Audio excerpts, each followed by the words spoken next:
وَكَفَّأَهَا زَكَرِيَّا، اور اسے دے لیا زکریا کی کفالت میں۔ اگرچہ اس کے معاملے میں تو باتیں تفصیل آتی ہے، کیونکہ اشارہ آگے چل کر قرآن میں بھی اور تفصیل قرآن میں انجیل میں ہے کہ ان کے لیے جب یہ طے ہو گیا کہ ہاں ٹھیک ہے یہ بچی جو ہے حنا کی بیٹی کو ہم قبول کرتے ہیں اس معبد اور ہیکل کے خادم کی حیثیت سے۔ حالانکہ ہمارے یہاں رواج نہیں تھا، ہم کسی لڑکی کو نہیں قبول کرتے تھے، لیکن اس کو قبول کرتے ہیں۔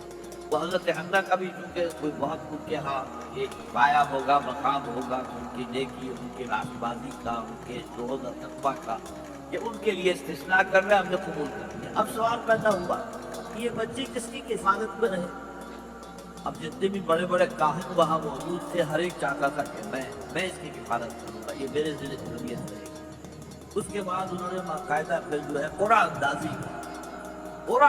میں پھر حضرت زکریا کا نام لکھا آیا، اور حضرت زکریا جو ہے ان کے سگے خالو حنا کی بہن ان کے گھر میں، تو حضرت زکریا کو اللہ تعالیٰ نے، اللہ فرمانے ہم نے اسے کفالت میں دے دیا زکریا، یعنی وہ تفصیل یہاں بیان نہیں کی گئی کہ کس طریقے سے ہوا ہے، وہ چونکہ قرآن اندازی کے ذریعے سے ہوا ہے، قرآن کے فیصلہ ہمارا اللہ تعالیٰ کرتا ہے جس کے نام پر قرآن نکلا۔ وَكَفَّلَهَا زَكَرِيَّا، اب یہ کہ اس لمبی داستان کو مختصر کرتے ہوئے بات ہو رہی ہے، اب گویا کہ حضرت مریم بڑی ہو گئی ہے، سمجھدار ہو گئی ہے، ان میں شعور پیدا ہو چکا ہے، جوان تھی۔ کلما دخل علیہا زکریا المحراب، حضرت زکریا نے ان کے لیے ایک علیحدہ محراب کہتے ہیں حجرے، جیسے کہ بعد آپ نے دیکھا مسجد یہ جو ہے بادشاہی مسجد، اس کے باہر جہاں لائبریری بنی ہوئی، یہ سب حجرے تھے کہ کوئی درویش آئے یہاں پر رک جائیں، کوئی فقراء آئے وہ یہاں پر قیام کر لے، تو یہ سارے اس طرح کا حجرہ جو ہے وہ حضرت مریم کے لیے بھی علیحدہ سے تعبیر کر دیا گیا ہے گھر کے ساتھ۔ اور اس حجرے کے اندر جب بھی حضرت زکریا جاتے تھے، کلما دخل علیہا زکریا المحراب وجد عندہا رزقا، وہ دیکھتے تھے کہ مریم کے پاس وہ بہت عمدہ کھانے موجود ہیں اور بے موسم کے پھل موجود ہیں۔ اس میں رزق کی دو طرف کی گئی ہے وضاحت ہے، ایک تو ایک رزق سے مراد ہے علم، ذہانت، ذکاوت، حکمت، معرفت کے موتی، یہ ہے معنوی رزق، اس کو بھی اللہ تعالیٰ نے رزق قرار دیا۔ ایک یہ کہ واقعتاً جو مادی رزق ہوتا ہے پھل ہے، اور پھل بھی وہ کہ جو موسم ہے ہی نہیں ان کا، وہ پھل موجود ہے وہاں پر، تو دونوں کا امکان موجود ہے، اس لیے کہ یہ ایک معجزے کی شکل میں بھی ہو سکتی ہے کہ اللہ تعالیٰ بہترین جو ہے پھل ان کو وہاں پر فراہم کرتے ہو، اور ایک یہ بھی ہے کہ ذہانت، ذکاوت، علم، معرفت، اس کی چیزیں جو دیکھتے ہو تو اس سے ان کو حیرت ہوئی۔ کلما دخل علیہا زکریا المحراب وجد عندہا رزقا قال یا مریم انا لک ھذا، تو انہوں نے کہا بہت ہی تعجب انگیز انداز میں، اے مریم یہ چیزیں تمہیں کہاں سے مل گئی؟ قالت هو من عند اللہ، حضرت مریم نے جواب دیا یہ سب اللہ کی طرف سے ہے، ان اللہ یرزق من یشاء بغیر حساب، یقیناً اللہ تعالیٰ دیتا ہے جس کو چاہتا بغیر حساب، جتنی چاہے دولت دے دے، جتنی چاہے ذہانت اور ذکاوت دے دے، جتنی چاہے نیکی، طبیعت کی نیکی عطا فرما دے، اللہ کی دے دے۔ ہنالک دعا زکریا ربہ، اب اس سے حضرت زکریا علیہ السلام یہ بھی نبی ہے، ان کے اندر جو ایک خوف سی پیدا ہوئی، اس لیے کہ بہت بوڑھے ہو چکے تھے۔ سورہ مریم میں تو آغاز ہی یہاں سے ہوتا ہے، جب کہ حضرت زکریا نے اپنے رب سے دعا کی تھی کہ پروردگار میں بوڑھا ہو گیا ہوں، میرا سر جو ہے سفید ہو چکا ہے، میری ہڈیاں کمزور ہو چکی ہیں،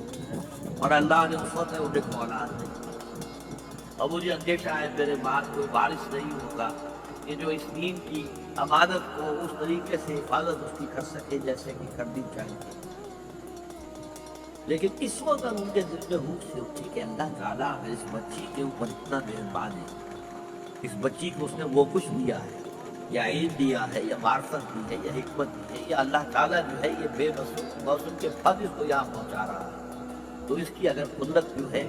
مجھ پر بھی یہ کچھ مہربانی ہو کر دے اللہ تعالیٰ، تو کیا وعید ہے کہ مجھے بیٹا عطا فرما دے اس بڑھاپے کی عمر میں۔ ہنالک دعا زکریا ربہ، اسی وقت اس کو ہنالک کا ترجمہ انگریزی میں ہوگا دیر اینڈ دین، دفعتاً ایک بات جو ہے وہ ان کے قلب کی گہرائیوں سے اوپر کر آئی، اپنے رب کو انہوں نے پکارا، قال رب هب لي من لدنك ذرية طيبة، پروردگار مجھے بھی خاص اپنے خزانہ فضل سے، خزانہ فیض سے کوئی اچھی نیک صالح اولاد عطا فرما۔ اللہ کا سمیع الدعا، یقیناً تو تمام دعاؤں کا سننے والا ہے۔ فنادته الملائکۃ وهو قائم یصلی فی المحراب، یہ محراب ہے خاص حضرت زکریا، اور پکارا انہیں حضرت زکریا کو فرشتوں نے، تو ہوا قائم یصلی فی المحراب، جبکہ وہ نماز میں کھڑے ہوئے تھے اپنے محراب میں، اپنے حجرے میں، ان اللہ یبشرک بیحییٰ مصدقا بکلمۃ من اللہ، اللہ تمہیں بشارت دیتا ہے یحییٰ، یعنی ایک بیٹا تمہارے یہاں ہوگا جس کا نام یحییٰ ہوگا، اور وہ تصدیق کرے گا اللہ کے کلمے کی۔ اللہ کے کلمے سے مراد حضرت مسیح علیہ السلام ہے، اس لیے کہ حضرت مسیح علیہ السلام کے وجود میں آنے میں جو باپ کا حصہ ہے وہ اللہ تعالیٰ کی کلمہ کن نے ادا کیا، جیسے کہ کلمہ کن شہر سے عدم سے وجود میں آ جاتا ہے، انما امرہ اذا اراد شیئا ان یقول له کن فیکون۔ تو یہ جو انسانی ولادت ہے، ظاہر بات ہے کہ اس میں ماں کا حصہ ایک باپ کا حصہ، وہ باپ والا حصہ کیونکہ یہاں نہیں تھا، لہذا یہاں پر اللہ تعالیٰ کا ایک خاص کلمہ جو ہے وہ اس کی جگہ پر کن، اس میں گویا کہ اس کی جگہ لی، تو گویا کہ حضرت مسیح علیہ السلام خاص طور پر کلمۃ اللہ ہے، اللہ کا کلمہ، تو وہ تصدیق کریں گے اللہ کے کلمے کی، وسیداً، اور وہ بڑے سردار ہوں گے، اونچے رتبے والے ہوں گے، وحسوراً، اور بہت ہی نیک ہوں گے، مجرد رہے، انہیں دنیاوی لذتوں سے، آسائشوں سے اور شہوات سے کوئی سروکار نہیں ہوگا،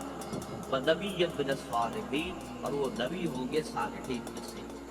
یہ ہے جو کہ خوشخبری حضرت زکریا کو مل رہی ہے جبکہ وہ نماز پڑھ رہے تھے اپنے محراب میں، اپنے حجرے میں۔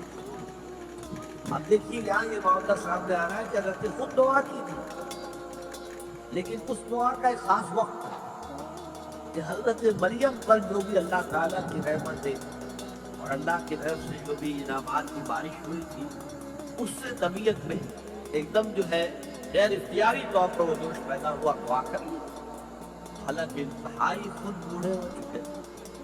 ساری عمر بیوی جو ہے وہ باندھ رہی، تو اولاد ہوئی نہیں ساری۔ اب ان حالات کے اندر دعا کرنا، دعا تو کر لی، لیکن اب جب کہ وہ مل گئی ہے، خوشخبری مل گئی ہے، تو طبیعت کے اندر ایک اشکال پیدا ہو رہا ہے، یا یوں کہیے کہ اس پر یقین حاصل کرنے کے لیے اس کی توثیق چاہ رہے ہیں اللہ سے کہ واقعی یہ بات ہو جائے گی۔ قال رب انا یکون لی غلام، کہا انہوں نے کہ پروردگار میرے کیسے بیٹا ہو جائے گا، وقد بلغنی الکبر، جبکہ مجھ پر تو بڑھاپا مسلط ہو چکا ہے، وامرأتی عاقر، اور میری بیوی جو ہے باج ہے، ساری عمر باج رہے۔ قال كذلك اللہ یفعل ما یشاء، تو فرشتوں نے جواب دیا کہ اسی طرح ہوگا، اللہ تعالیٰ کرتا ہے جو اس کو کسی مسائی کی ضرورت نہیں ہے، بلکہ اس کے لیے تو کلمہ کن کہنے کا کافی ہے۔ قال رب انا یکون لی غلام وقد بلغنی الکبر وامرأتی عاقر، حضرت زکریا نے عرض کیا پروردگار میرے یہاں کیسے بیٹا ہو جائے گا جبکہ مجھ پر بڑھاپا مسلط ہو چکا ہے اور میری بیوی باج ہے، تمام عمر باج رہی ہے۔ قال كذلك اللہ یفعل ما یشاء، اللہ نے فرمایا کہ فرشتوں نے کہا کہ اللہ تعالیٰ ایسے ہی ہوگا اور اللہ تعالیٰ جو چاہتا ہے کرتا ہے۔ قال رب اجعل لی آیۃ، انہوں نے اس کے پروردگار میرے لیے کوئی نشانی مقرر کر۔ قال آیتک الا تکلم الناس ثلاثۃ ایام الا رمزا، فرمایا کہ تمہارے لیے یہ نشانی ہے کہ تم 3 دن تک متواتر لوگوں سے گفتگو نہیں کر سکو گے مگر صرف اشاروں سے، یعنی قوت گویائی ان کی سلب۔ اور اس کے بارے میں روایت میں تفصیل یہ آتی ہے تورات کے اندر کہ جب حمل ٹھہرا ہے حضرت حنا کی ہمشیرہ، یہ حضرت زکریا کی اہلیہ اور حضرت یحییٰ کی والدہ، تو اسی وقت اچانک ان کی جو وہ گویائی کی سلب ہوئی، گفتگو کرنا ممکن نہیں رہا، اور اس کے بعد وہ صرف جیسے کہ گونگے لوگ ہوتے اشاروں سے کچھ اپنی بات پہنچاتے ہیں، بس 3 دن تک متواتر کی کیفیت۔ وَاذْكُرْ رَبَّكَ كَثِيرًا، اور اب اللہ کا ذکر کرو زیادہ کثرت کے ساتھ، وَسَبِّحْ بِالْعَشِيِّ وَالْإِبْكَارِ، اور تسبیح کرو اپنے رب کی صبح بھی اور شام کو بھی، تسبیح اور تحمید کے اندر لگے رہو، اور یہی در حقیقت نشان ہے۔